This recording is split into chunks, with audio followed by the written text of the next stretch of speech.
Hola, bienvenidos. En el vídeo de esta semana, pues vamos a comenzar la lectura de uno de los capítulos más importantes y más conocidos del libro de las moradas. Es este capítulo 7 de las sextas moradas, en el que la santa nos va a hacer una defensa muy fuerte de uno de los puntos más esenciales de su doctrina sobre la oración, y es ese no apartarse nunca de la humanidad de Cristo en la oración. Ahora explicaremos lo que es esto. Vamos a leer en este capítulo los puntos del 1 al 6 incluidos en este vídeo. Estos son los puntos que vamos a ver hoy. Fijaros que los 4 primeros puntos del capítulo los dedica primero la santa a otro tema, y es el tema del dolor y la compunción por los pecados y la conciencia de ser pecadores. Nos cuenta ella que estas almas que están en las sextas moradas tienen muchísima más luz sobre sus propios pecados, sobre su ingratitud a Dios, sobre lo poco que han hecho con Él y lo mucho que le deben. Esto, dice la santa, que les produce gran dolor, gran cruz lo llama ella, ¿no? Mucho dolor, y eso lo sienten de una forma muy continua. Y es que el alma de las sextas moradas ha entrado, como sabemos, en contacto muy fuerte y muy profundo con Dios. Y eso le hace tomar mucha más conciencia, una conciencia mucho más fuerte de la grandeza de Dios, ¿no? De su amor, de su grandeza, de su misericordia. Y eso también le hace ver mucho más su nada, ¿no? Frente a la grandeza de Dios, la nada que somos. Pues la persona toma mucho más conciencia de todo, de la gravedad de sus pecados, incluso los pecados más pequeños, los pecados veniales, los ve como grandes pecados, ¿no? Y se ve todo como una gran ofensa a Dios, ¿no? Cuando el alma ha contemplado su santidad tan enorme, ¿no? Y su bondad, ¿no? Entonces, ¿cómo he podido yo caer en estos pecados, ¿no? Cuando se ve la grandeza de Dios.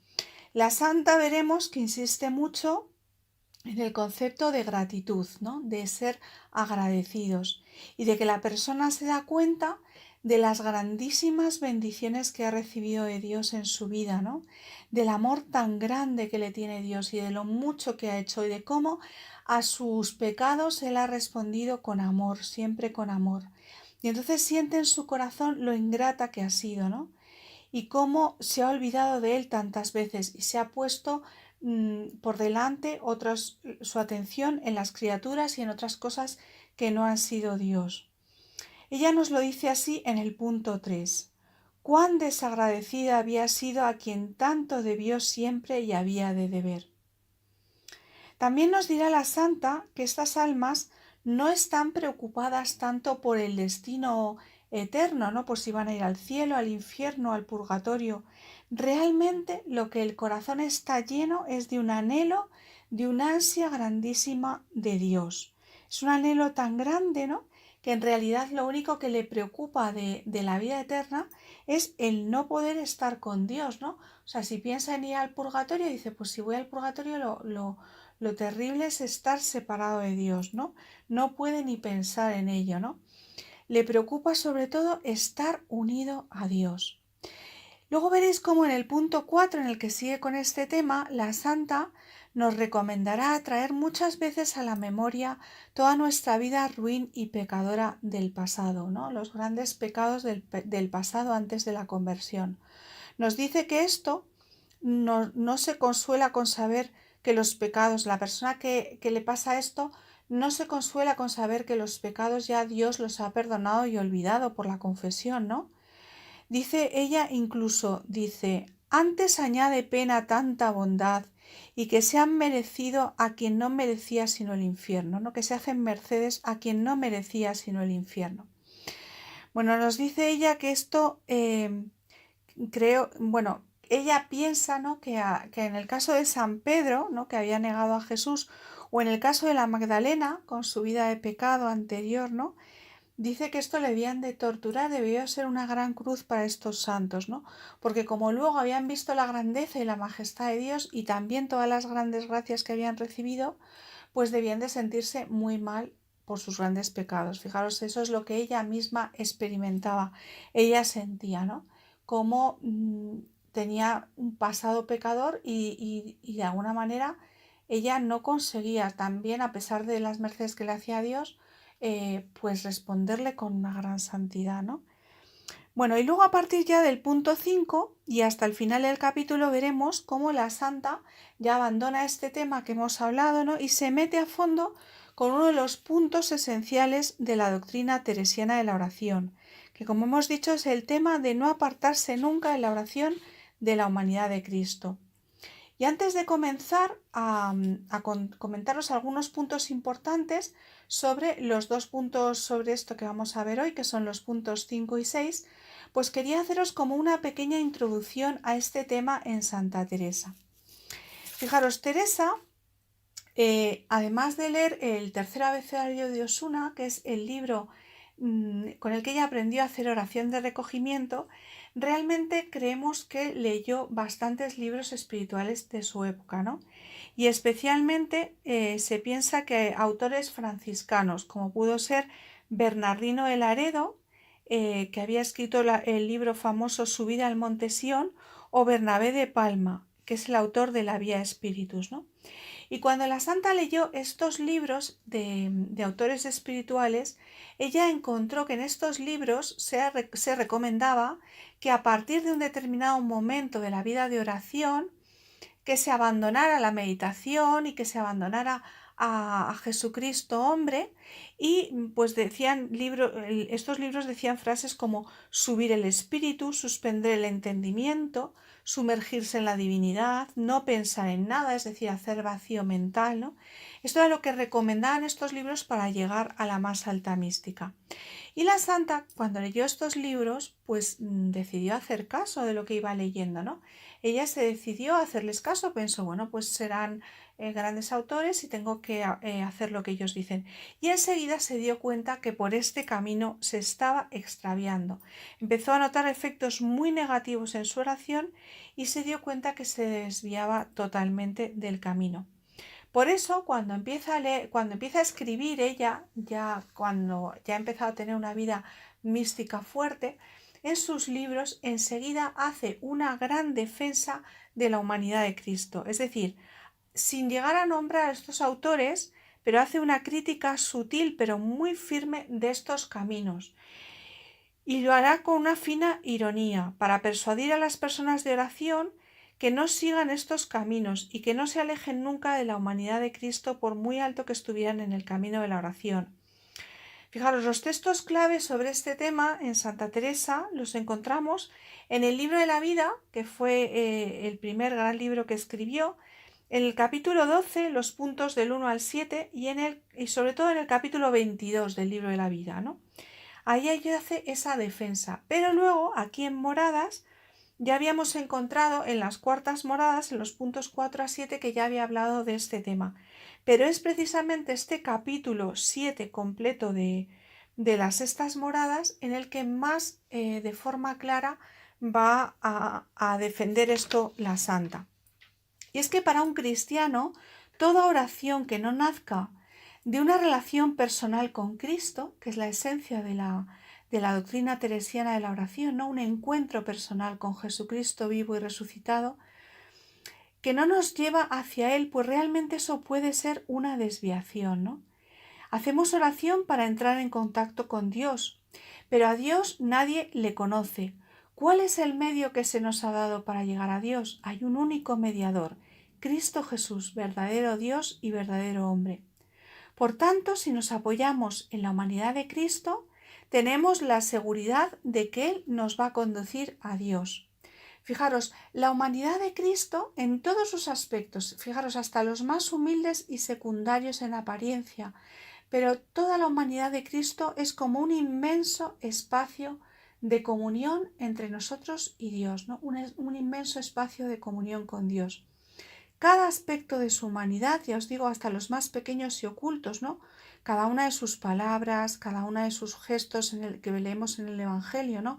De sus hechos, de las cosas que él hacía, cada etapa de su vida, desde la infancia hasta la ascensión, ¿no? Desde la concepción en el seno de María hasta la ascensión.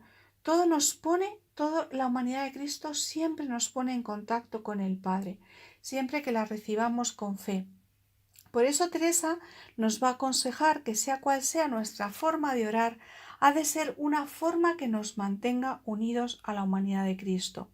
Los consejos que nos dará ella para mantenernos unidos a la humanidad de Cristo serán estos: ponernos en su presencia, estar siempre con Él, hacer de esto la base de nuestra oración, ¿no? Él está en la presencia del Señor. Mirar una imagen de su rostro, la santa nos aconsejará mucho tener imágenes del rostro de Jesucristo. A ella le ayudaba mucho esto para centrarse en la humanidad.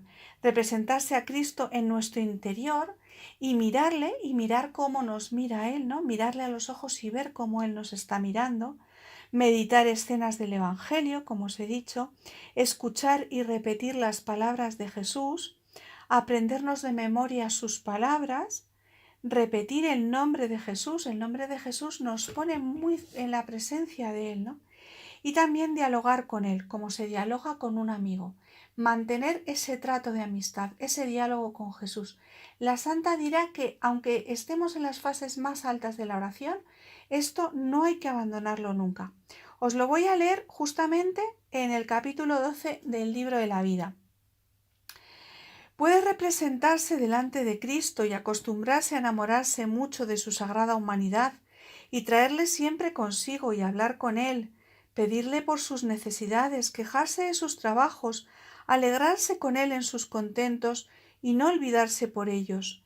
Quien trabajare a traer consigo tan preciosa compañía y se aprovechare mucho de ella y de veras cobrare amor a este Señor, a quien tanto le debemos, yo le doy por aprovechado. O sea que para la santa, fijaros en este texto del libro de la vida, ya nos dice muy claro que toda nuestra oración tiene que pivotar sobre la humanidad de Cristo. Hay que estar unidos a la humanidad de Cristo. Entonces, en la lectura de hoy de las moradas, fijaros que la santa ya tenía otra madurez y habían pasado años desde que escribió el libro de la vida. Sin embargo, ella aquí vuelve sobre este mismo tema que os acabo de explicar. Y en el punto 5, de forma clara y contundente, nos dirá, hará una crítica, como os he dicho, a estos autores, ¿no? Porque dirá que si se abandona la humanidad de Cristo en la oración, dirá ella, no es buen camino. Y también nos explica que a ella le engañó el demonio por ahí y que está muy escarmentada, hasta el punto de decirnos la frase, no creáis a quien os dijere otra cosa, en clara alusión a cualquier autor que nos diga que nos apartemos de la humanidad de Cristo, no solo en época de Teresa, ojo, sino también en la época actual sigue habiendo maestros de oración que dicen que la oración cristiana puede ser apartándose de la humanidad de Cristo, ¿no? Pues aquí nos dice la santa, que es la que tiene una doctrina más clara y más aprobada por la Iglesia, porque no es solamente santa, sino que además ha sido nombrada doctora de la Iglesia precisamente por su doctrina de la oración. Aquí nos vuelve a repetir, fijaros, tantos siglos después, lo mismo. No creáis a quien os dijere otra cosa, en clara alusión a los libros espirituales que yo os he nombrado antes. Bueno, ya también en este punto hace una alusión que ya había hablado de esto en otras cosas que ella había escrito, ¿no? Y como hemos leído antes, efectivamente, en el capítulo 12 del libro de la vida y en el capítulo, sobre todo en el capítulo 22 del libro de la vida, ¿no? Pero dice ella, no me importa volver a repetir porque es un tema muy importante. Y ahora, desde la madurez espiritual que tiene en Moradas, quiere reafirmarse en lo que ya nos dijo en el libro de la vida y afirmarlo todavía con más claridad y con más contundencia. Y si en el punto 5 nos invitaba, como veréis, a meditar en los misterios de la Sagrada Humanidad de Jesucristo, en el punto 6 nos va a defender con la misma pasión la meditación sobre la pasión de Jesús, la meditación sobre la Santísima Virgen y sobre los santos. Sobre los santos a ella, fijaros, le gustaba mucho leer sobre los santos y le ayudaba mucho. Era una cosa que ella hacía desde niña, que su madre le leía en su casa, por influencia de su madre, se leía las vidas de los santos. Y hay textos de los procesos de canonización de la santa en la que hay testimonios que ella ya mayor, en los últimos años de su vida, seguía pidiendo muchas noches que una monja le leyese un poquito un trozo de la vida de los santos o de los padres del desierto, ¿no? Porque ella seguía considerando que de la vida de los santos podemos aprender mucho meditando sobre ellas. Bueno, y aquí también la santa nos presenta en este punto 6 unos importantísimos textos evangélicos, todos ellos del Evangelio de San Juan, en el que nos dice el Señor, primero, que es el camino, ¿no? Fijaros, no es que nos diga el Señor que Él nos va a mostrar el camino, ¿no? Sino que la santa se da cuenta que lo que nos dice el Señor es que Él mismo es el camino, ¿no? El camino, y por lo tanto no nos podemos apartar. Si nos apartamos de ese camino, perdemos la ruta, nos desviamos, ¿no? Porque Jesucristo mismo es el camino. También nos dirá la santa que Él es la luz, es el que nos da la luz. También nos recordará ella que el Señor dijo que el que le ve a Él, ve al Padre, y que no se puede llegar al Padre sino por Él, ¿no? Que Él es el único camino para llegar al Padre. Bueno, dice la santa que son textos bien contundentes y claro, ¿no? Y que el significado no duda ella. Fijaros cómo nos lo dice al final de este punto. Dirán que se da otro sentido a estas palabras. Yo no sé estos otros sentidos. Con este siempre siente mi alma ser verdad y me ha ido muy bien, ¿no? O sea, que las palabras del Evangelio son muy claras y que no hay que buscarle otros sentidos, ¿no? El Señor nos dice que Él es el camino, que Él es la luz y que no hay otro camino para acercarnos al Padre. Y que eso tenemos que tenerlo muy presente siempre en nuestra oración. Tiene que ser como la brújula que nos dice que vamos por el buen camino de la oración. Bueno, pues os dejo aquí con la lectura del inicio de este capítulo tan importante del libro de las moradas, leyendo y orando, y en este caso os recomiendo especialmente que acudáis a estos textos del Evangelio de San Juan, a estos textos evangélicos, que la Santa aquí nos salude. Y como siempre, os animo a que os suscribáis al canal para recibir aviso de cuando saque los próximos vídeos, ¿no? Activando la campanita para que os llegue el aviso de YouTube, y también que pongáis cualquier comentario, que siempre pues es una alegría recibir vuestros comentarios, vuestras preguntas, que trataré de contestar lo antes posible. Muchísimas gracias.